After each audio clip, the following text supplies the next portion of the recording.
Hey everyone, and welcome back to Joey's Retro Handhelds. I'm Joey, and today we're going to be doing a thorough review of the Anbernic RG405M. If you're watching this video to find out if I like it, the answer is yes. Overwhelming yes. There's small issues and problems we'll get into, but honestly, this is as close to a perfect portable handheld as you can get, and I've been impressed using it for the last 2 weeks, especially at a price of $178 US or 240 Canadian dollars. We're almost there for it to be my perfect portable device, almost. I'll share what's missing at the end for me. If you end up ordering one after watching this video, make sure you check my other video on a setup guide for this device to help make things easy for you. Now, let's dive in. From the specs side of things, some things to point out.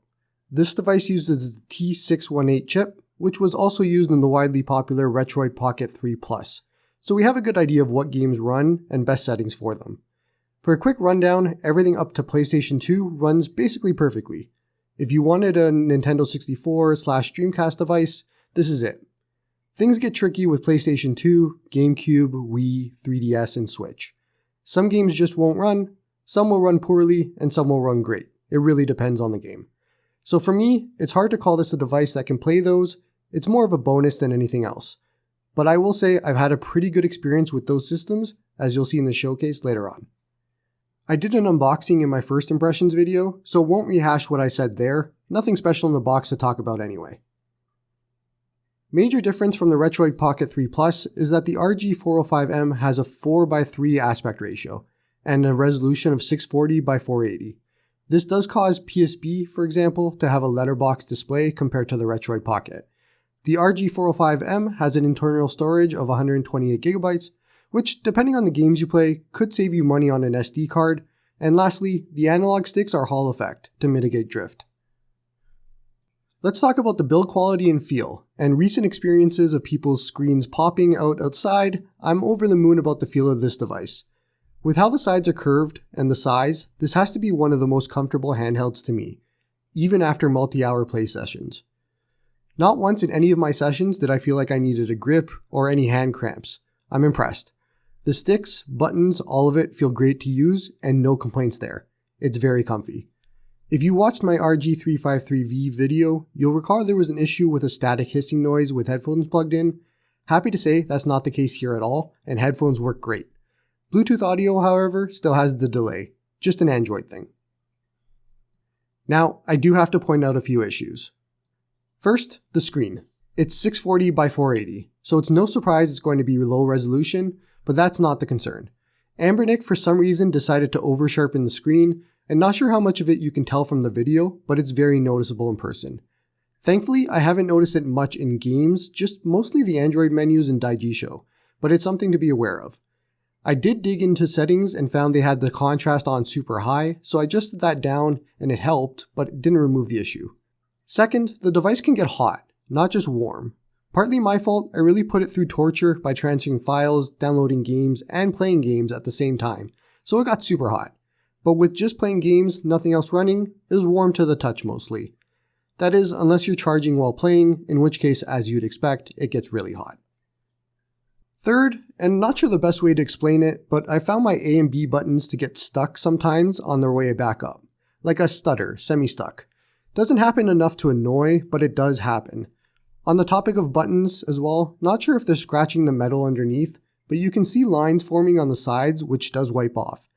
I don't think it's actual dirt that I can tell of at least, but it is something to be aware of. Fourth, the D-pad still is not perfect when it comes to diagonals, but like the RG353V, I did not notice it in game. It's just a weak issue, but I wanted to share it either way. And lastly, HDMI out via USB-C does not work. So if that's a feature that's important to you, this may not be the device for you. Okay, let's talk about the operating system for a bit. This is running Android 12, and Anbernic has made some changes to it, and also chose not to change some things. I'm going to sound like a broken record here, but L2 and R2 once again still do not work for native Android games like Dead Cells, Stardew Valley, Minecraft, etc. I don't know why they refuse to fix this, and have had no word back. On this topic of button mapping, the Vita 3K emulator will not work right now with this device. Actually, that's not correct. It works, but because it doesn't have button mapping and the RG405M's buttons aren't recognized in it, you can't do anything besides touch. Maybe in the future when button mapping is added to Vita 3K, it'll work, but until then, no dice. Anbernic's done some good work on their front end, and it seems to be serviceable. I don't think many go this route, but it seems to be fine from the limited I tested it. Also, the Wi-Fi disconnect bug that I experienced on my RG353V and shared in that video is also fixed here. Wi-Fi does not disconnect in sleep mode and works perfectly. Overall, the OS is smooth, quick, and works pretty great. Pokemon fans can rejoice here as JoiPlay does work on this device. The only issue, again, is mapping. This time, however, you can map the controls, it just involves you figuring out which JoiPlay button corresponds to which RG405M button that has a keyboard equivalent, or something along those lines. Honestly, I didn't put much effort in, as I'm hoping someone smarter than me can figure this out. PokeMMO, which I've never said before, but Pokemon MMO also works, and the controls are fine there, minus the text being a little small and hard to read. It's a consistent issue with this device and newer consoles or Android native games. Let's jump into the fun part, the game showcase. No surprise here at all, but your 8-bit and 16-bit systems are going to run and play great on this. I know a lot of people have issues with the D-pad being at the bottom as opposed to the top. I'm not one of those people, I'm used to all sorts of controllers, so it was never a concern while playing, and it feels great.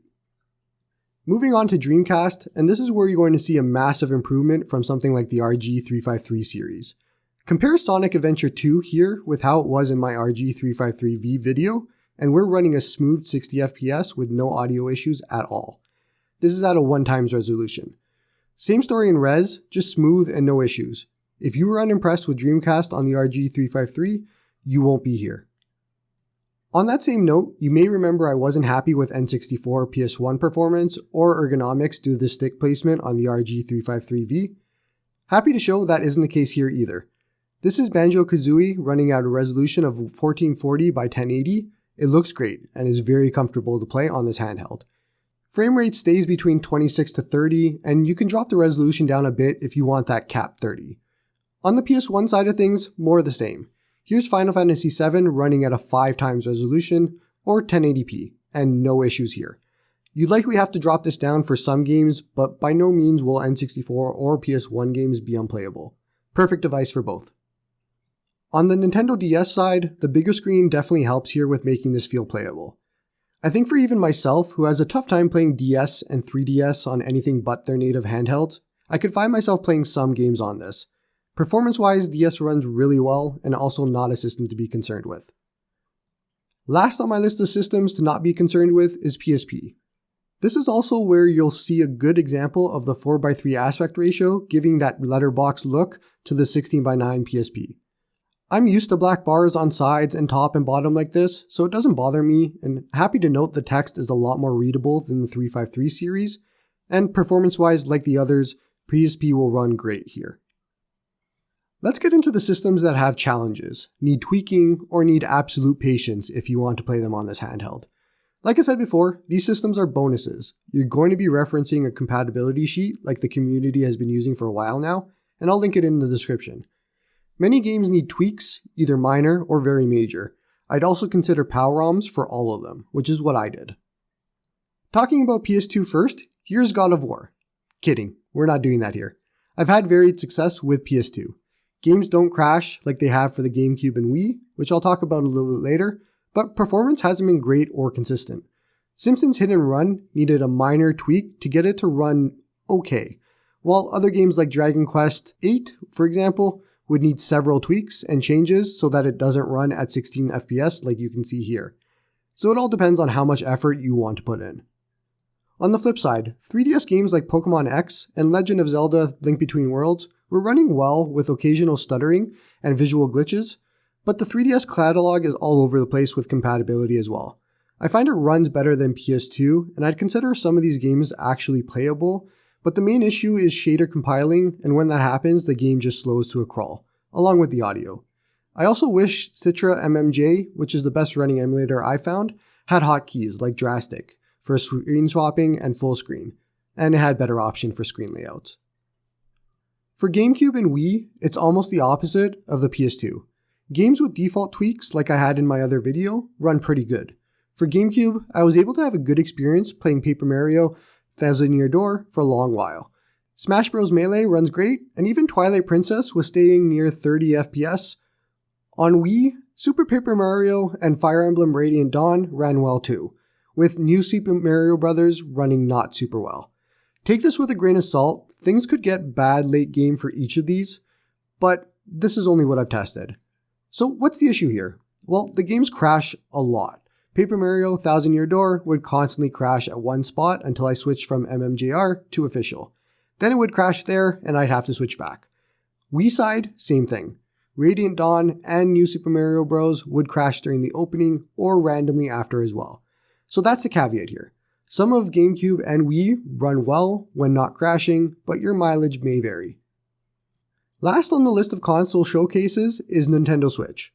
Let's say Nintendo Switch Indies. To not create confusion, you aren't going to be playing Super Mario Odyssey on here just yet. But games like Celeste, Chained Echoes, The Messenger, Shovel Knight, etc. all run very well on here. I'm using Skyline Edge version 62 here, and funny enough, if you've watched Retro Tech Dad's great videos on Skyline Edge performance for T618 devices, previous Edge releases were able to run games that I currently cannot on version 62.